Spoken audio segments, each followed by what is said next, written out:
The content you're about to hear may be graphic in nature. Listener discretion is advised.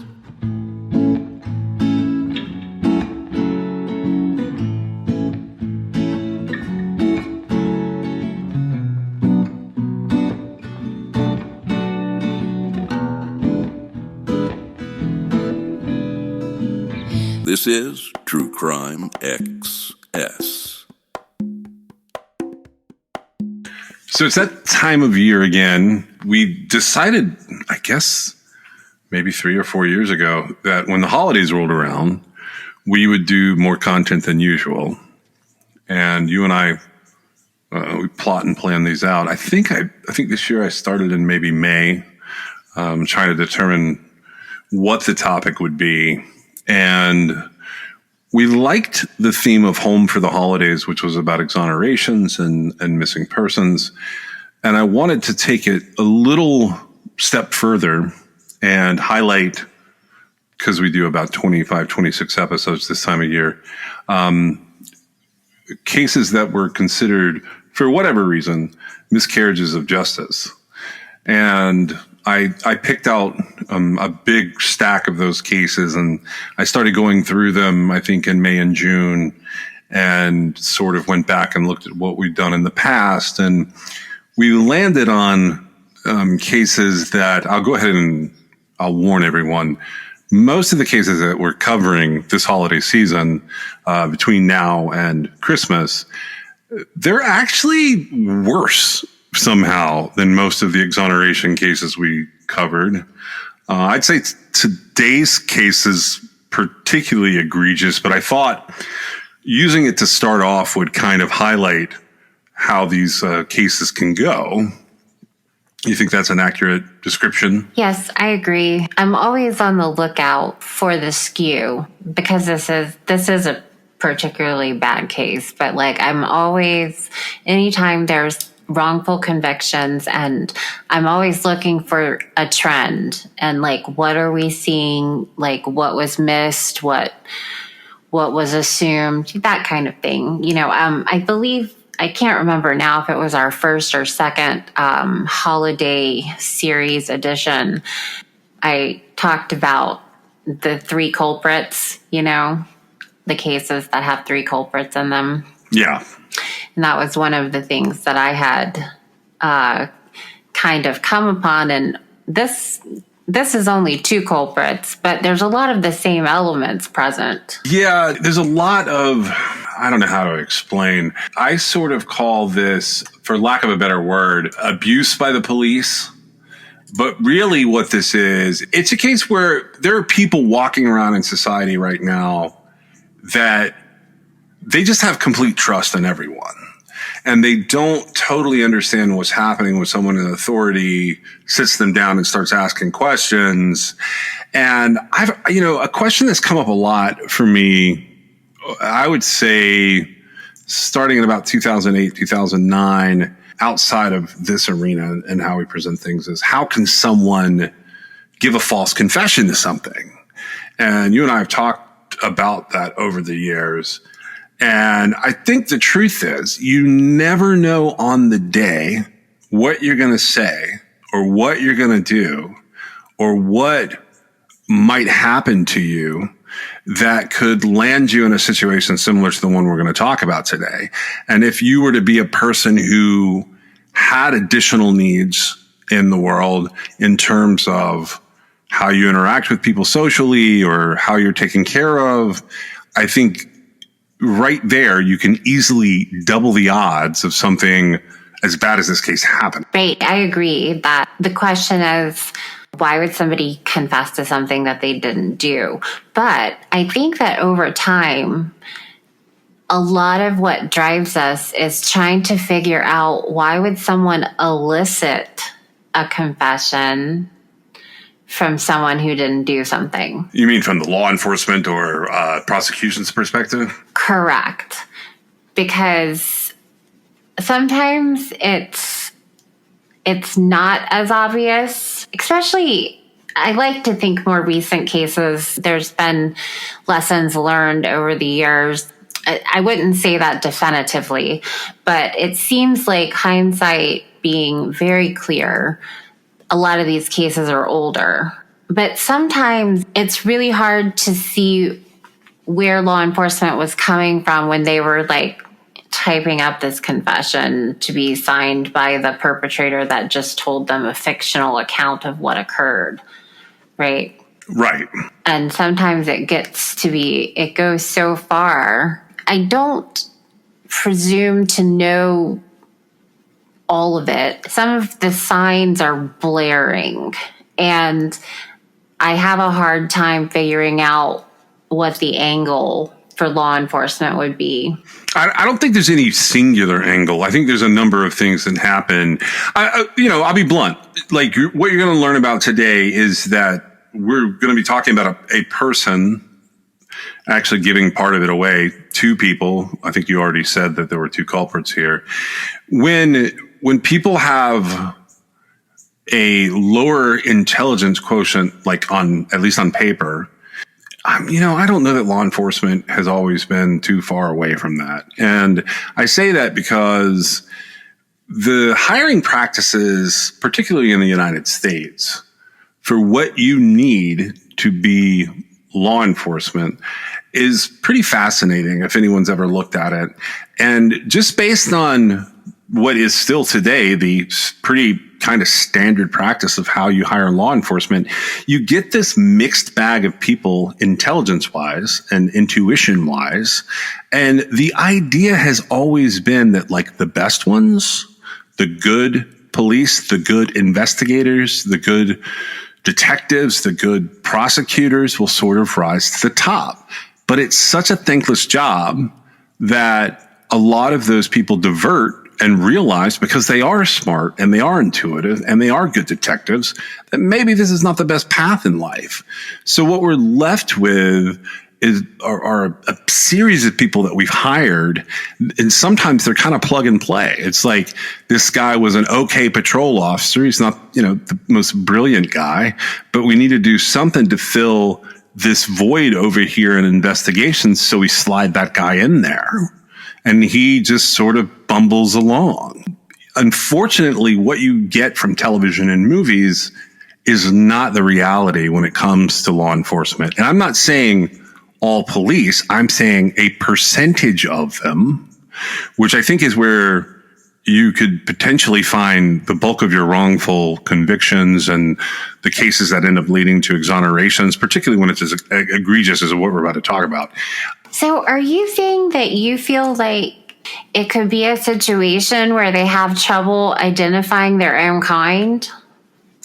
Yeah. Okay.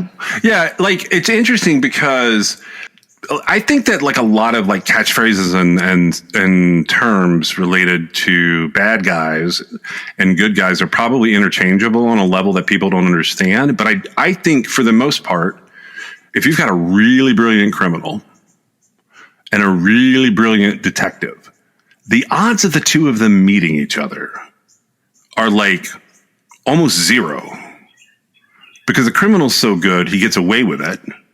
And the detective is so good, he realizes he doesn't want to be a detective and he goes and does something else. Wow.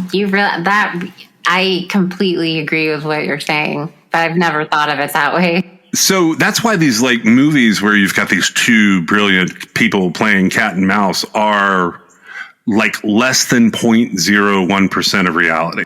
It's true everywhere with law enforcement. Like the higher up you get in terms of sort of prestige with agencies, you probably don't get as much of the lower intelligence.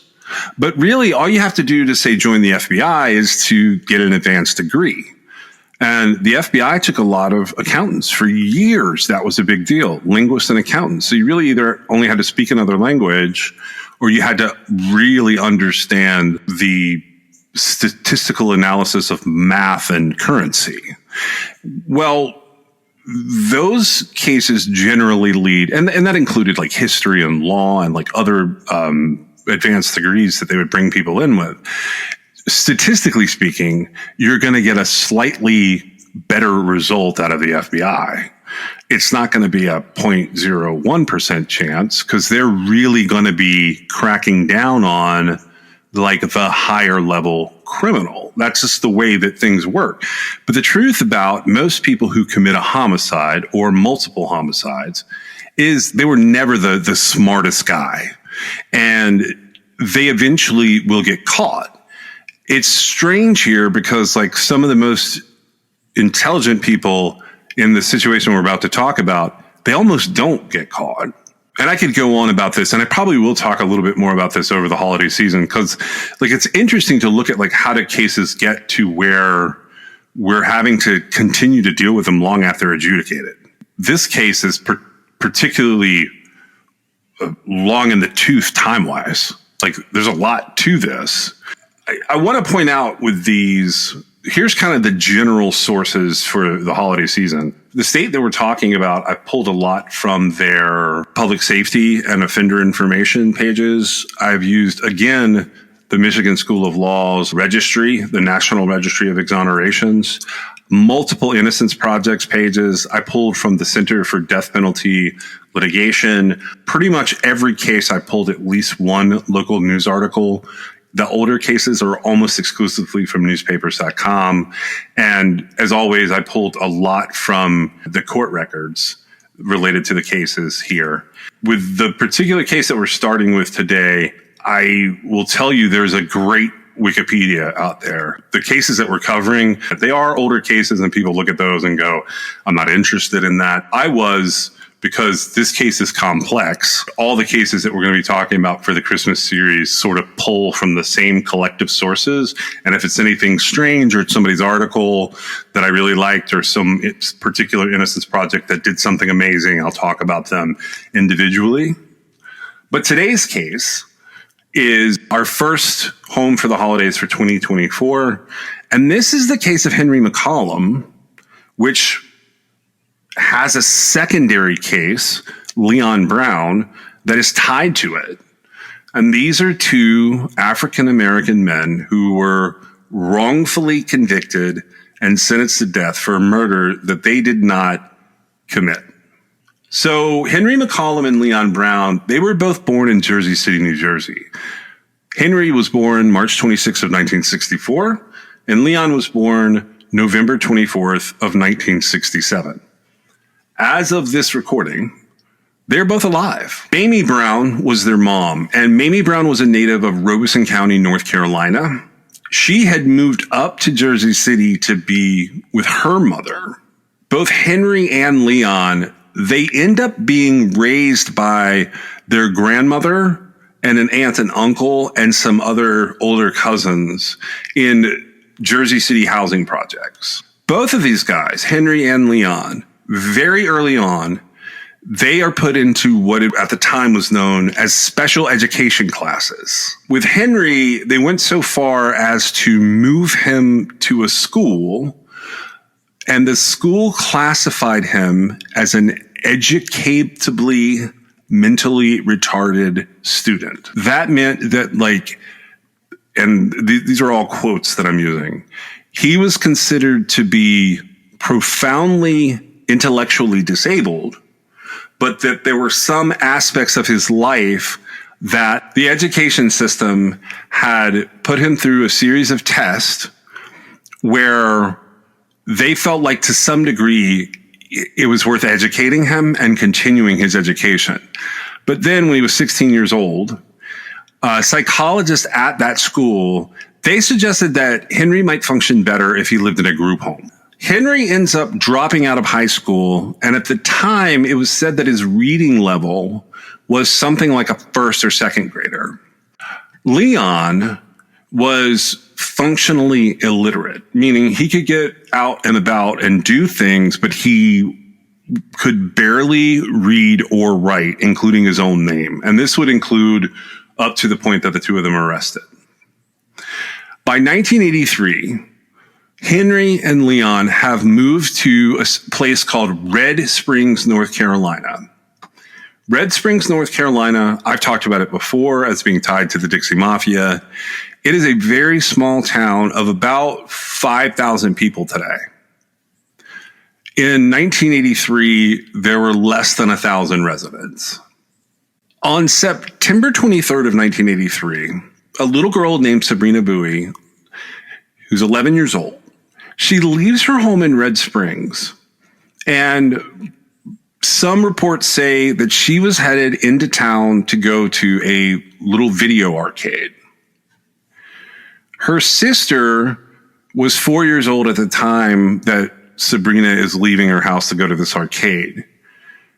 She would later claim that when she saw Sabrina, Sabrina said to her she was leaving the house and she was taking a bicycle back to the house of Leon Brown. So Leon, at this time, I think he's about 15 years old.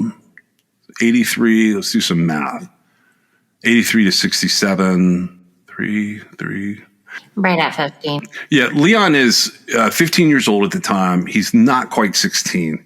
Sabrina's dad, Ronnie, he reports her missing after she doesn't come home the night of the 23rd, and he can't find her the day of the 24th.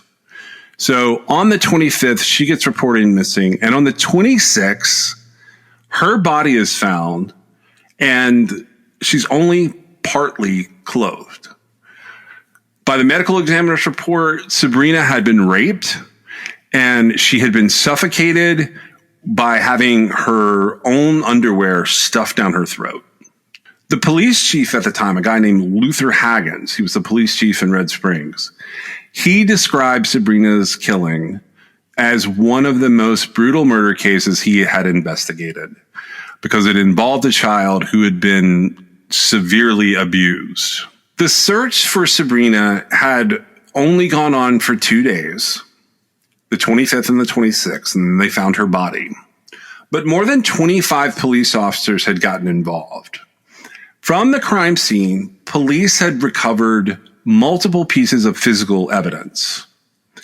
They found beer cans, they found Sabrina's bloody clothing, they found sticks and a piece of plywood that had blood on them, and they also found a cigarette butt.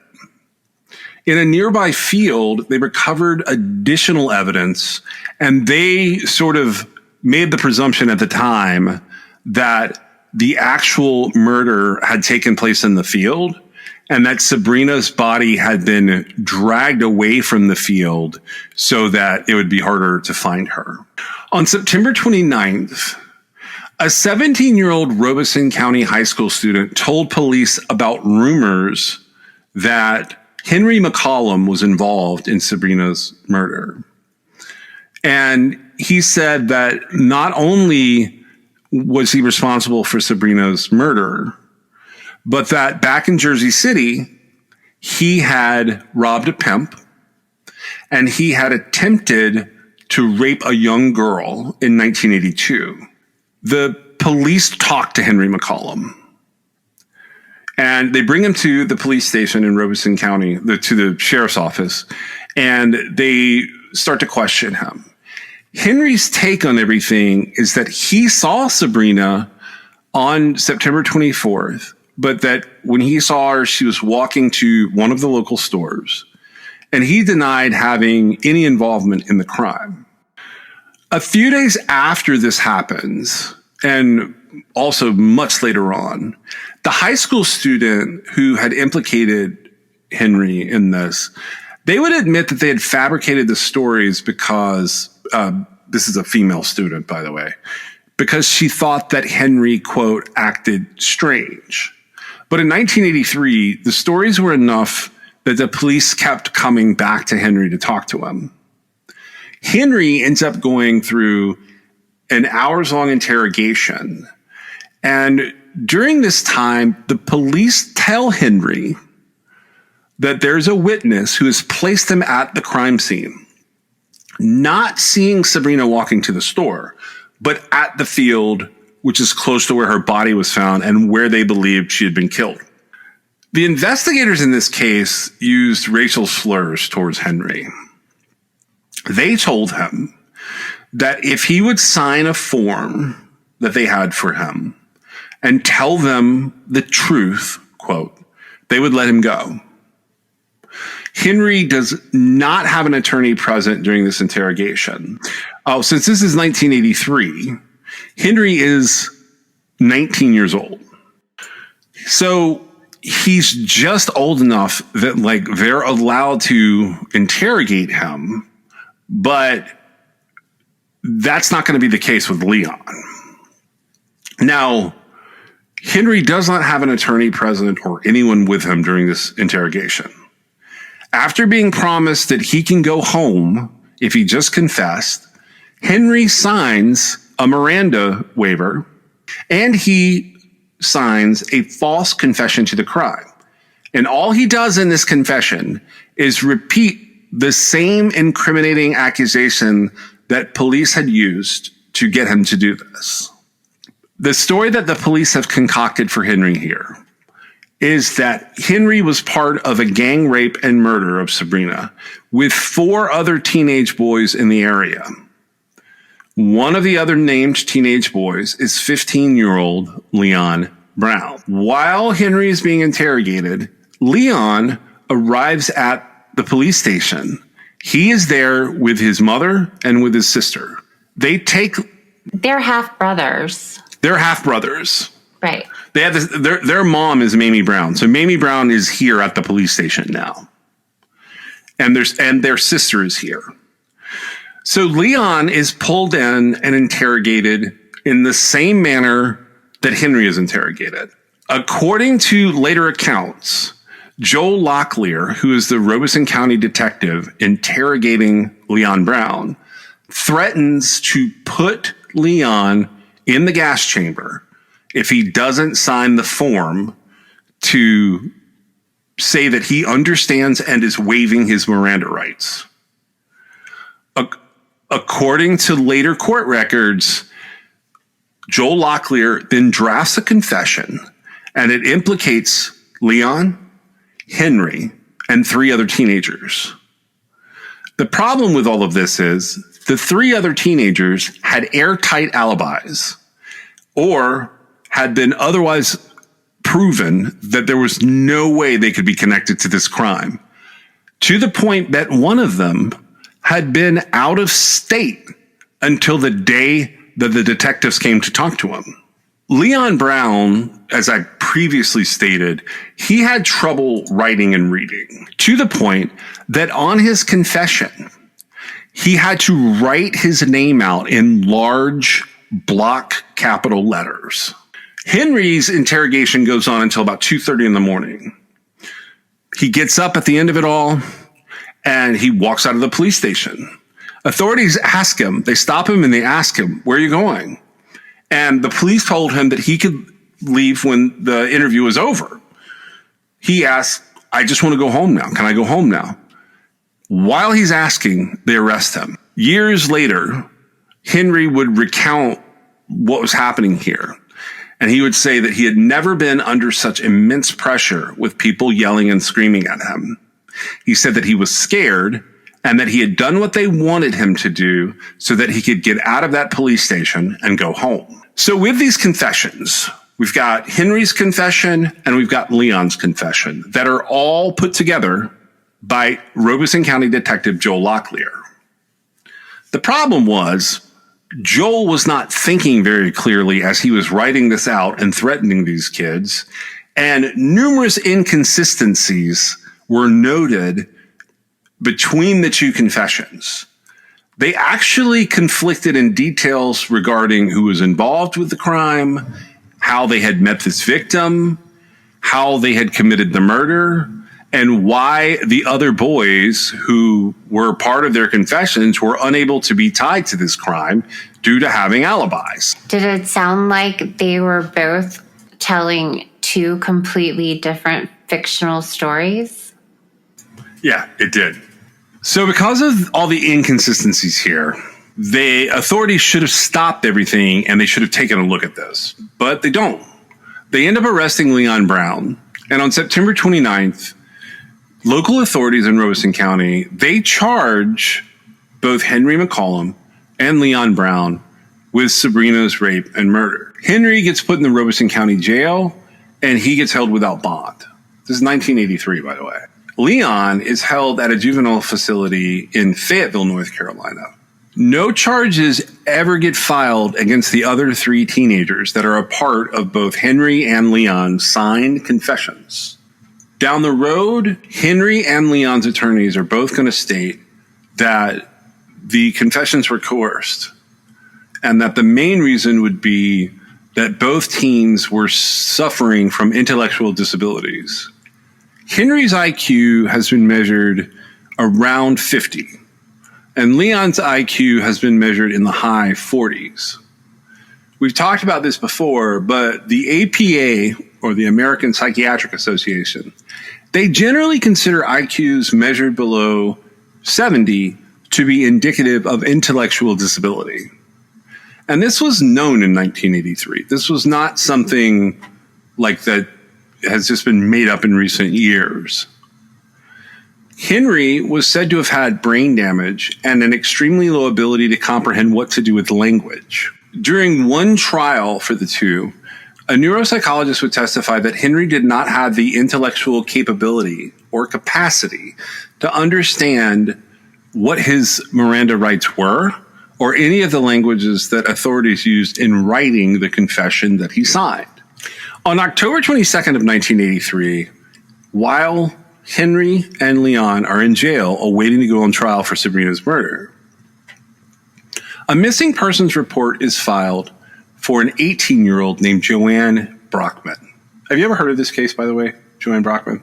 Only as it has to do with this case. Okay. So later in the day on October 22nd, Joanne's body is found, and it's discovered that she had been raped and strangled. Witnesses claim to have seen Joanne and a man named Roscoe Artis, Artis, who at the time would have been 43 years old. He was a serial rapist, a suspected serial killer, and a repeat high-level sexual offender who lived near Sabrina's family, and he lived literally feet away from where Sabrina's body had been found. Roscoe, his history of sexual assaults on women, it dates all the way back to 1957. At the time of both Sabrina and Joanne's murders, he was suspected in the 1980 rape and murder of a 30-year-old woman named Bernice Moss in Gaston County, North Carolina. So they bring Roscoe Artis in to talk to him about Joanne's murder. He quickly confesses. And over the course of several interviews, Roscoe tells them, he suggests to them, and he directly tells them that Henry and Leon were not responsible for Sabrina's killing. About a year later, in August of 1984, Roscoe ends up being sentenced to death for Joanne Brockman's murder. 5 years later, his death sentence is reduced to life in prison. Before the commutation of his death sentence in Joanne's case, Roscoe repeatedly told 2 other inmates on death row that Henry and Leon had not committed Sabrina's murder. Okay, so the first trial gets started in October of 1984. Henry and Leon are facing a joint trial in Robeson County, North Carolina.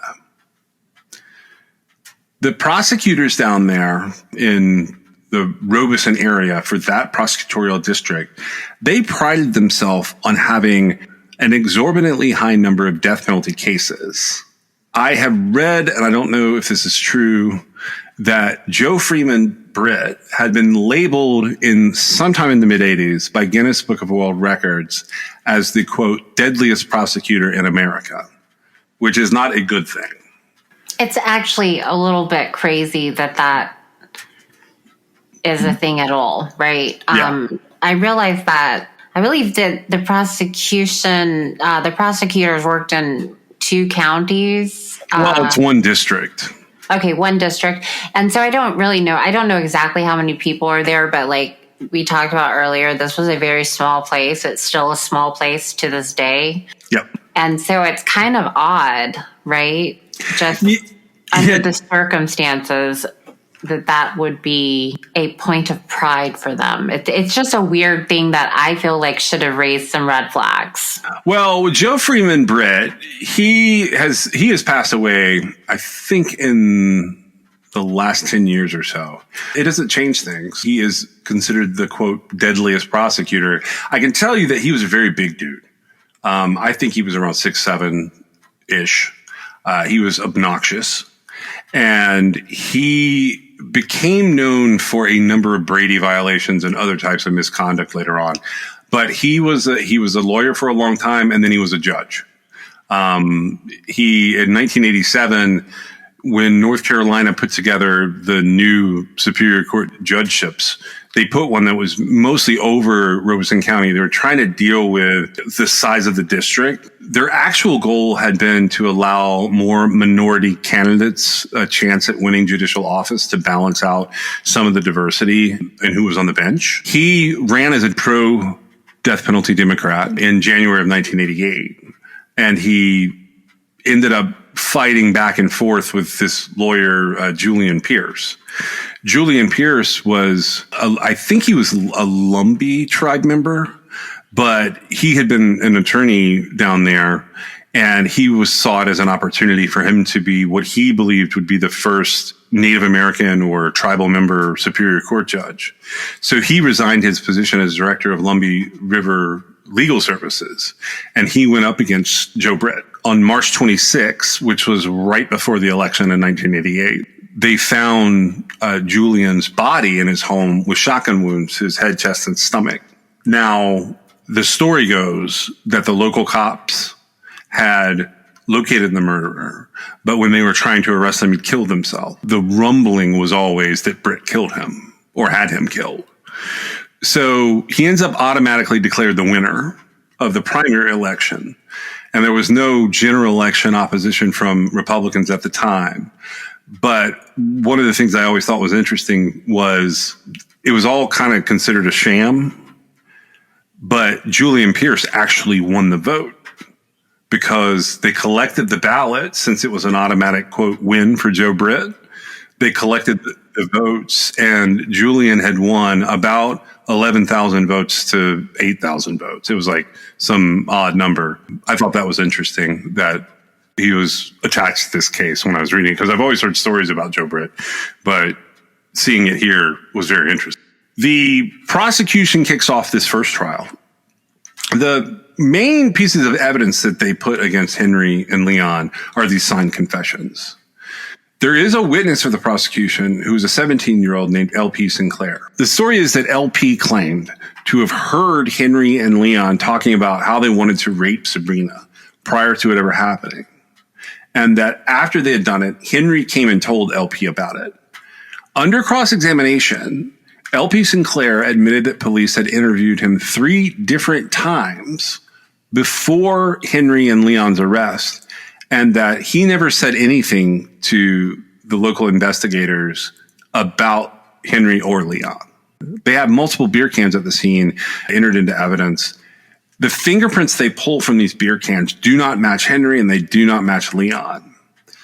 And for all the testing they did of the different items that they kept for evidence, there is no physical or forensic evidence that links either one of them to Sabrina's murder. In spite of all that, on October 25th of 1984, both Henry and Leon are convicted of first-degree murder, and they are then sentenced to death. Leon is 16 years old, which at the time in North Carolina, it made him the youngest person on death row. In 1988, about 3 years later, the North Carolina Supreme Court takes a look at all of this, and they find an error where the trial judge neglected to provide proper instructions to the jury relating to the fact that it was their duty to consider each defendant's guilt or innocence separately. So this was not in the trial instructions at the time.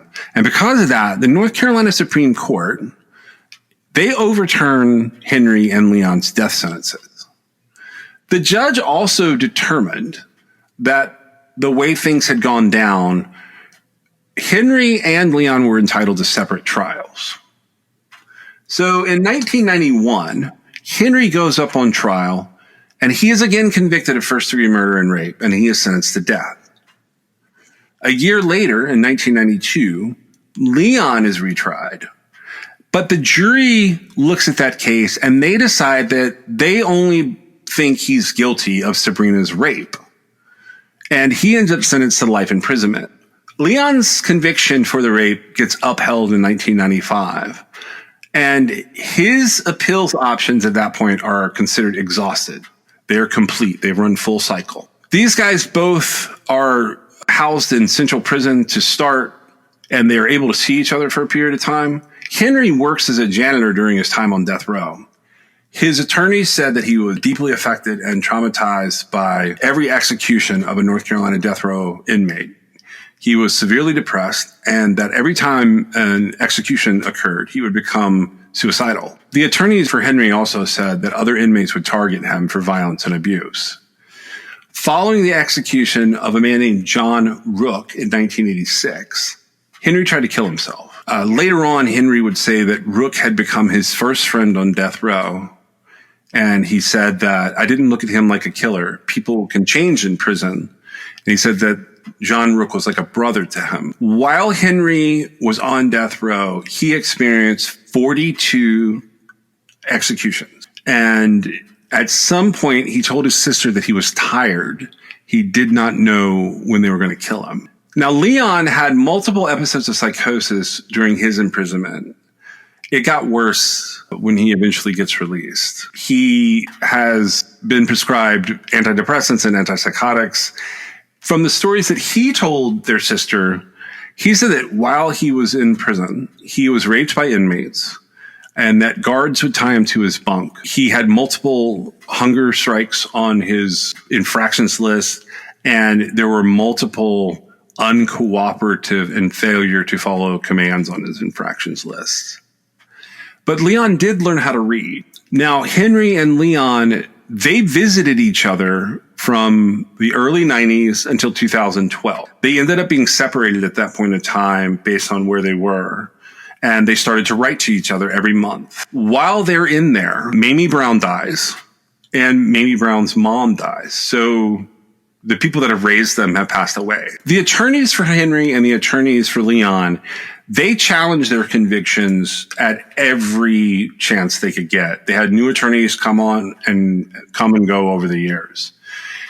During one reopening of the case, one of the attorneys discovered that in October of 1984, which would have been in the days prior to the first joint trial, police from the Red Springs Police Department had asked the North Carolina State Bureau of Investigation to complete a fingerprint comparison between prints found on beer cans and the prints that had been collected from Roscoe Artis after his confession to the murder of Joanne Brockman.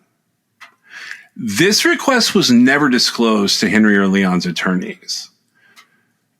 There were no documents confirming what type of comparison had ever been completed, but there was evidence that on the same day that this had happened, that Joe Britt, who he's not a cop, he was not a Red Springs police officer, but he had called the North Carolina State Bureau of Investigation Crime Lab, and he had requested that they cancel that request to examine Roscoe Artis' fingerprints and the beer can print. The beer cans were confirmed to have been from Sabrina's crime scene. Fast forward from then, 2004, Henry gets a motion from one of his attorneys.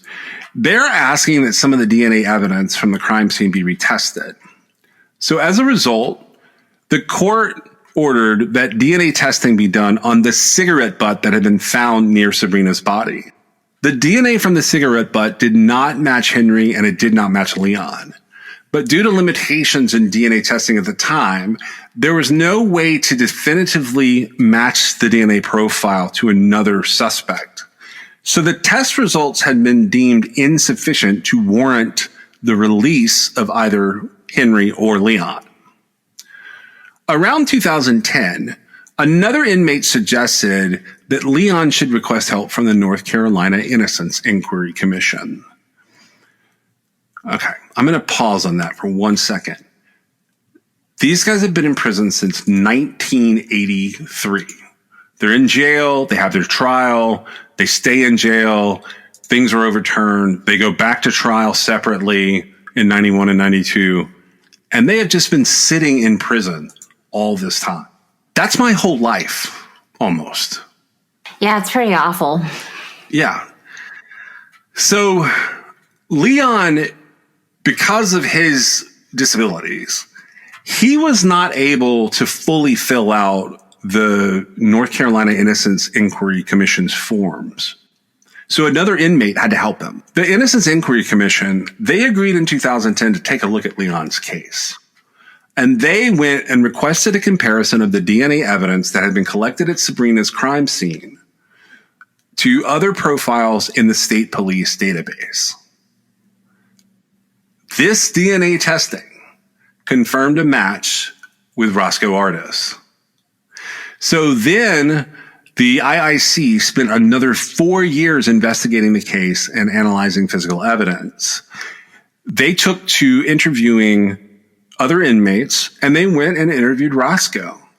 They came to the conclusion that all along, the Red Springs Police Department had known that the evidence at the crime scene at Sabrina's death would not match Henry or Leon, and they had hidden it from Henry and Leon's defense teams. They end up requesting that the DNA profile from boxes of evidence collected from Sabrina's murder be put through CODIS.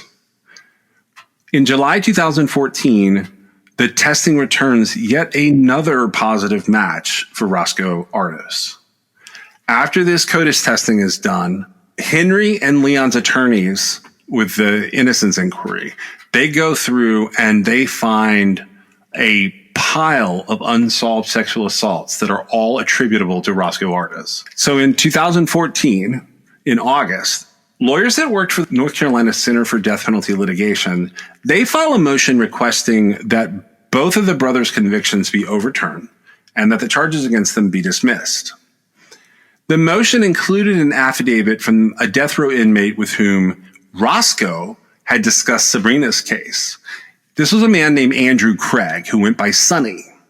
Sonny Craig was removed from death row, and he confirmed that Roscoe had denied that Henry or Leon had anything to do with Sabrina's murder. But he said that Roscoe had never confessed directly to the murder itself. Sonny also alleged that Roscoe seemed like he had been living with guilt for so long due to the evidence that had been withheld that would have freed Henry and Leon, that he seemed burdened by it. Artis also relayed specific obscure information about the murder to Craig, including how she was killed and the color of her underwear. Based on the evidence in the motions, Henry and Leon's attorneys were able to get them a hearing. So this hearing is scheduled for September of 2014. Richard Dieter, who was an executive director at the time for the Death Penalty Information Center, he released a statement related to Henry and Leon's cases. And that statement was that the conviction and sentencing to death of two black teenagers with intellectual disabilities, based almost entirely on shaky confessions obtained under extreme duress, sounds like a case from another era. It would be naive to assume there are no such cases among the thousands of inmates who remain on death row, or that similar mistakes weren't made among the nearly 1,400 people who have been executed.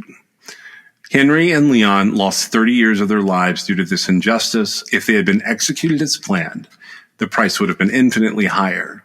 Taking the death penalty off the table would at least guarantee that innocent people will not be executed.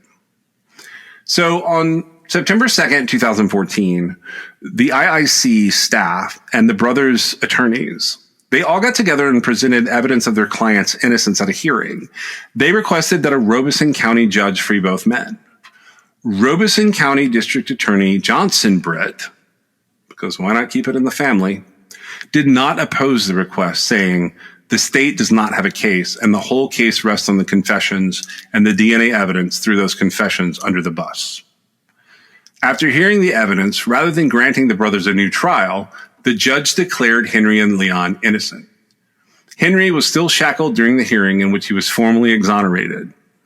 Many of his and Leon's family members were present, including Henry's father, James, who stated after the hearing, "We waited all these long years for this. Thank you, Jesus." Also in attendance were a judge who had once voted to affirm Henry's death sentence and some of Sabrina's family members. Due to Henry and Leon needing to have some paperwork filed with their attorneys, the release was delayed until the following day, September the 3rd. But at the time of this release, Henry was the longest serving death row inmate in North Carolina's history, having spent 31 years under the constant sentence of death. So just pausing there for a second, what do you think of this story overall? I think that it's a good sentiment as to why, even if you believe that death could be an appropriate punishment in some cases, we may not have a competent enough judicial process to impose it on anyone. I would agree with that. I like to think that the death penalty is a tool we should be able to use. And like, you and I have this conversation from time to time where if I see something on video and I just know it happened and it was atrocious, I lean towards like wanting to put someone to death in murder cases. At this point, I'm starting to question whether that's the right move on my part to think that way. Well, and, honestly, I don't have a position really on it. I feel like it's so far out there. I've said this before on the show. Even if I objected to it, very adamantly, there's nothing I could do about it, right? Yeah. At this juncture. And so I don't really think about it. But if anything, like without saying anything about it from a moral point of view, I would say that this case and other cases that we've seen that are equally as atrocious in, somebody ending up going from death row to being innocent and getting out of prison, it's still relatively rare, but it attests to why perhaps the death penalty shouldn't be implemented. Now, I feel like it's used less now, especially like this case has several different numbers that sort of come up. The entire time that he was on death row, he witnessed so many of his fellow death rowees being actually put to death, right? Yeah. And so that would have been a number over a period of time. Of course, that's just one area in one state, right? That's having this. Well, I guess states only have the one death row, right? Yeah. Yeah. Okay. And so it doesn't seem like a whole lot, but like it seems like now we have even less people being put to death. But if anything, I think it speaks to that. Now, further than that, you have a situation here where it starts out these two young men are bullied into closing a case for some law enforcement, right? It becomes apparent at different points, but obviously right before they are finally exonerated, it becomes apparent that the actual perpetrator was sort of right in front of them the whole time. Yeah, and we kind of get lucky that like he's caught and put away. So it's not like the double tragedy of them being put away for something they didn't do and more crimes happening because that person is free. Right, but some more crimes did happen, right? Yeah, in the immediate aftermath, yes. But they arrested him for Joanna's murder pretty quickly. Right, and it seems to me like there could have been a link made there.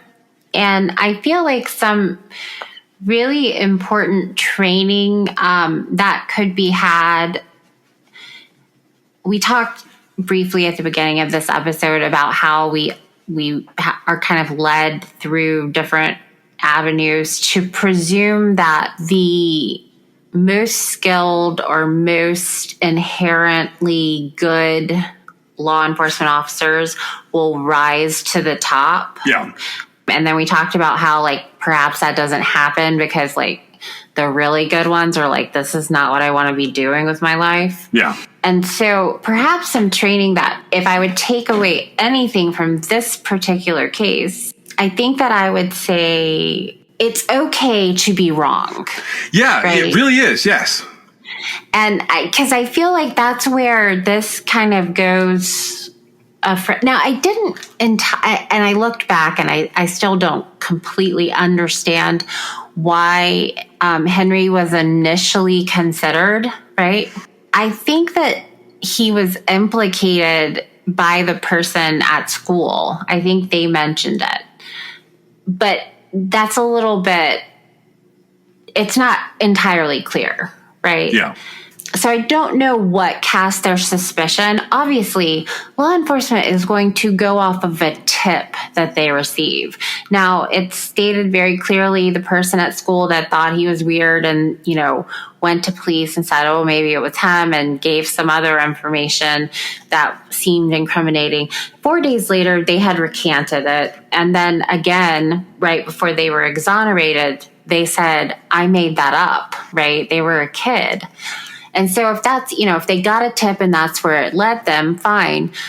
But it seems like there are several turns here that could have alleviated this issue if law enforcement that was working on the case specifically had been trained that it was okay to be wrong. Yeah. And that's just really lacking here.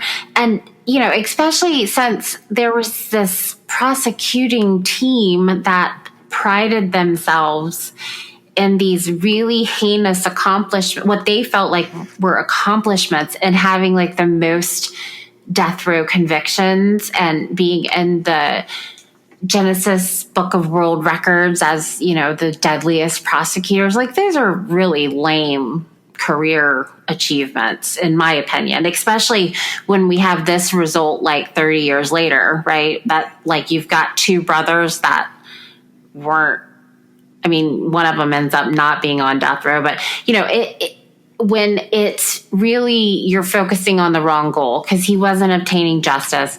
And then when the call was made by the prosecutor to not have the examination conducted based on the evidence, because somebody said, just like I said, like it seems like a connection could have been made between the subsequent crime that, you know, finally that was actually perpetrated by Roscoe Artis, who was responsible for this murder, right? It seems like there's like, what would the point be in him calling and telling the lab, like, don't worry about making that comparison? So here's how that kind of went at the time. And then I'll kind of wrap this up with you. But I have some answers for like a couple of questions you asked. The first one was, this area had been overseen for a while and was recognized as having like a lack of resources. So the SBI would jump on cases here really quickly. That's the SBI, the State Bureau of Investigation.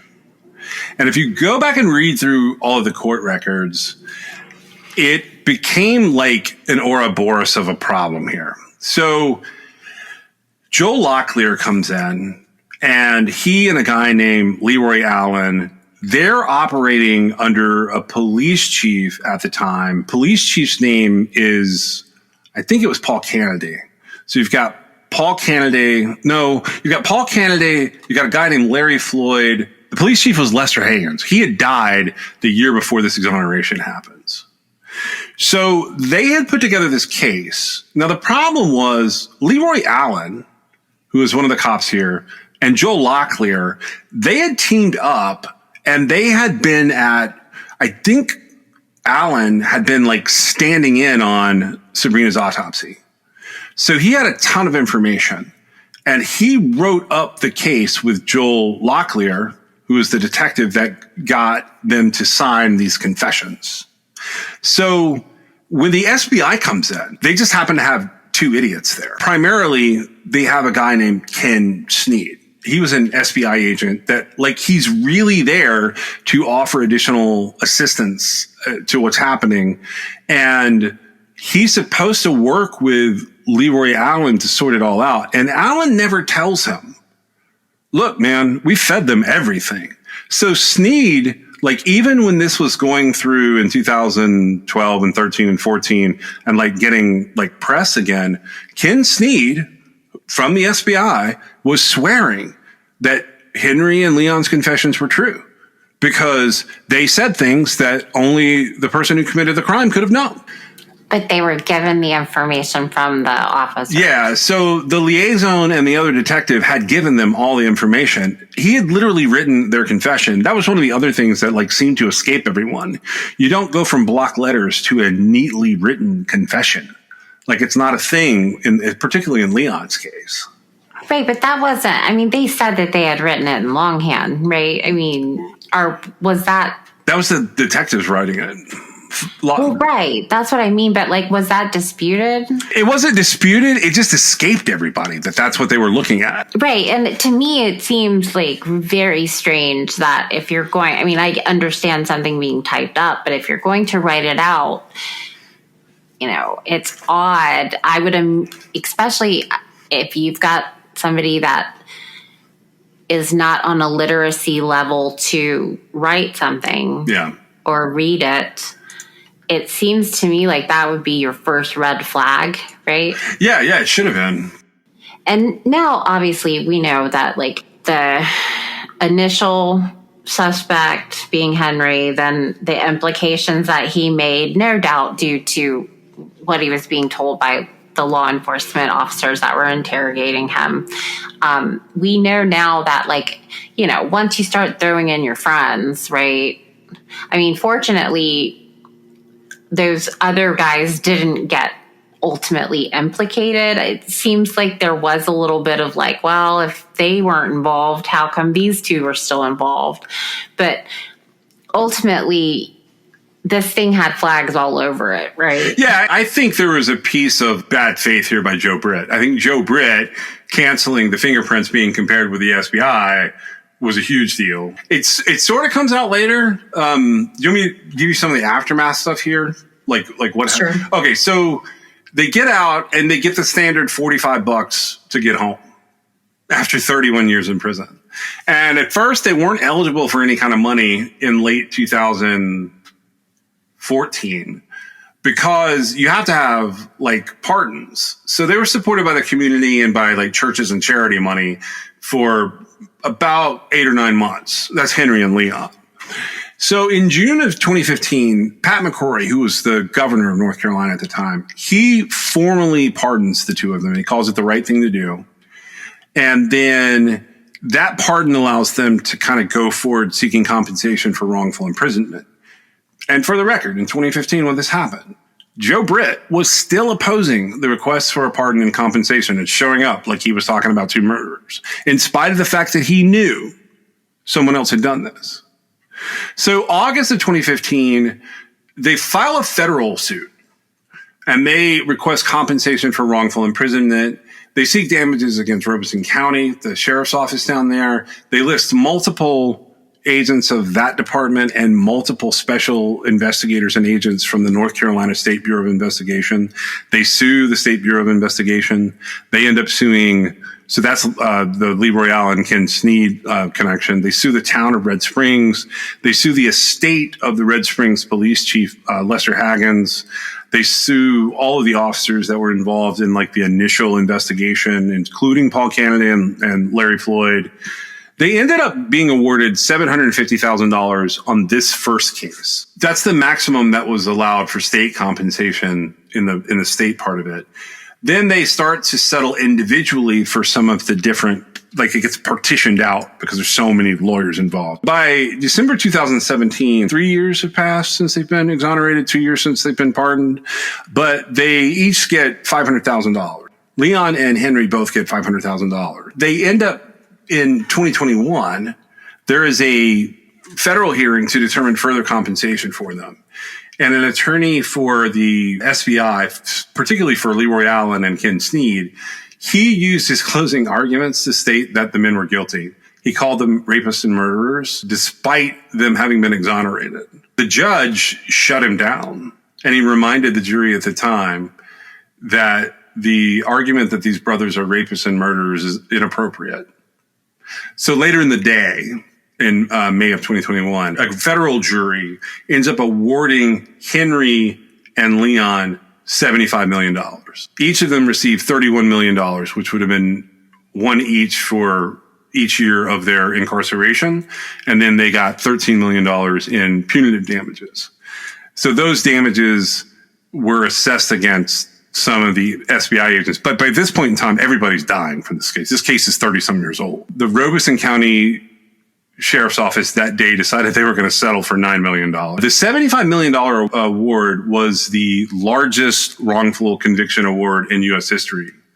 I think it was the largest personal injury case award in North Carolina history, if I'm remembering that correctly. The size of the award was really meant to send a message to the law enforcement involved. It does end up being reduced as it goes through the appellate process, but they do end up getting a chunk of money. I think it's still in the Fourth Circuit, maybe, that they're winding through things. I did know. Really? Yeah. It's still going through the appeals.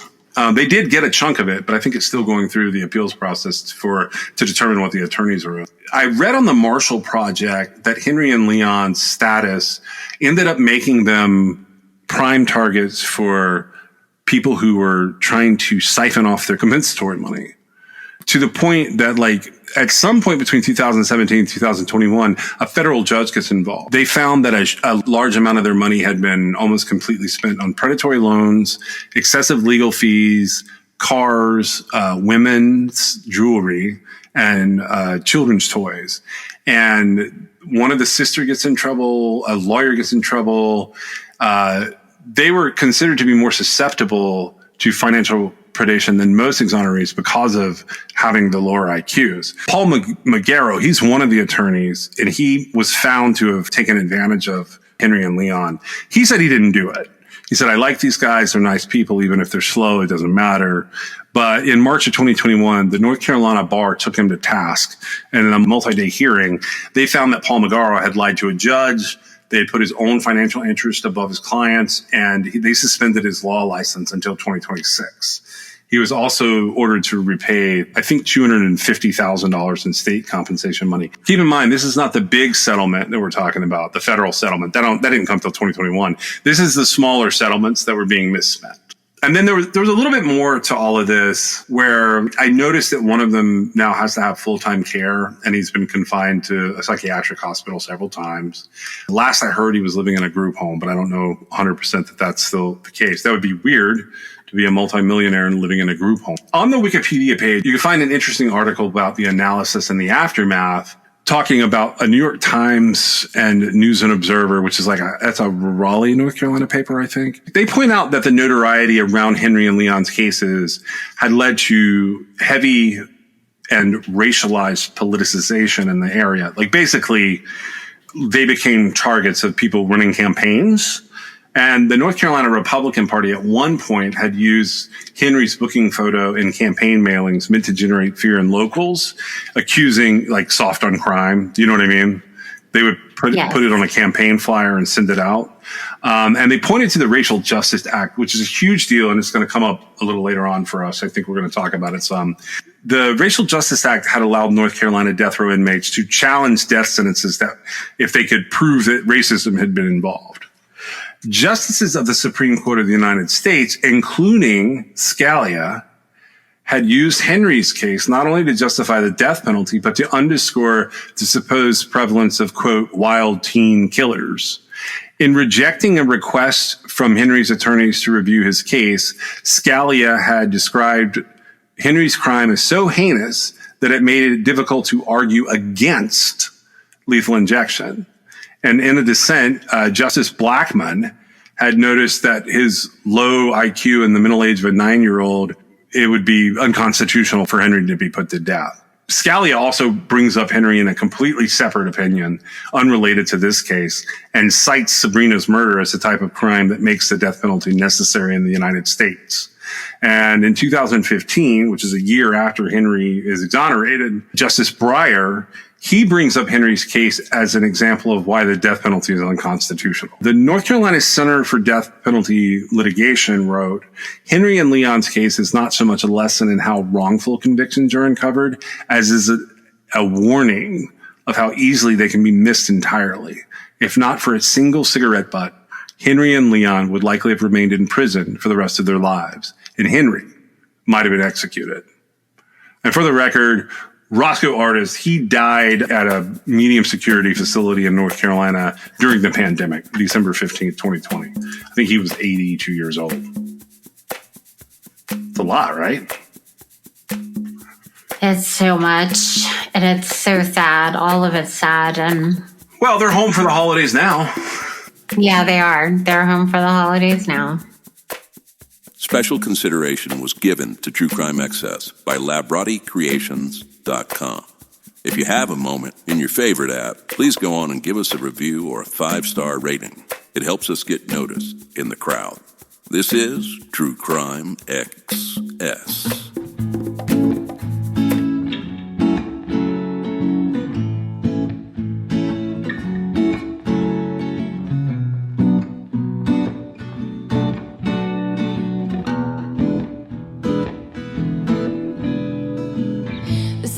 Twinkles under starry skies, and Kris Kringle's drinking cherry wine. How I wish you were here to stop my Christmas tears. Presents wrapped underneath the tree, hung the stockings up 1, 2, 3. If it could only be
True Crime Excess is brought to you by John and Meg.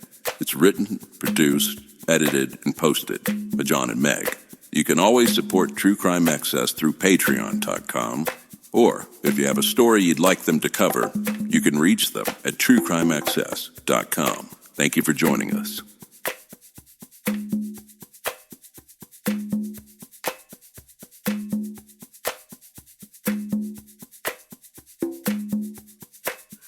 This is just a reminder that we are part of the Zencastr Creator Network, and I've put a link in the show notes if you guys want to check it out for your own podcasting needs. I've always enjoyed using Zencastr. Their quality is great, and we were able to join their creator network at kind of a key time in their history. I have enjoyed it. I've considered a lot of other places to record and a lot of other ways to put together and host and distribute our podcast. But I've stuck with Zencastr the longest. We've been with them for hundreds of episodes now.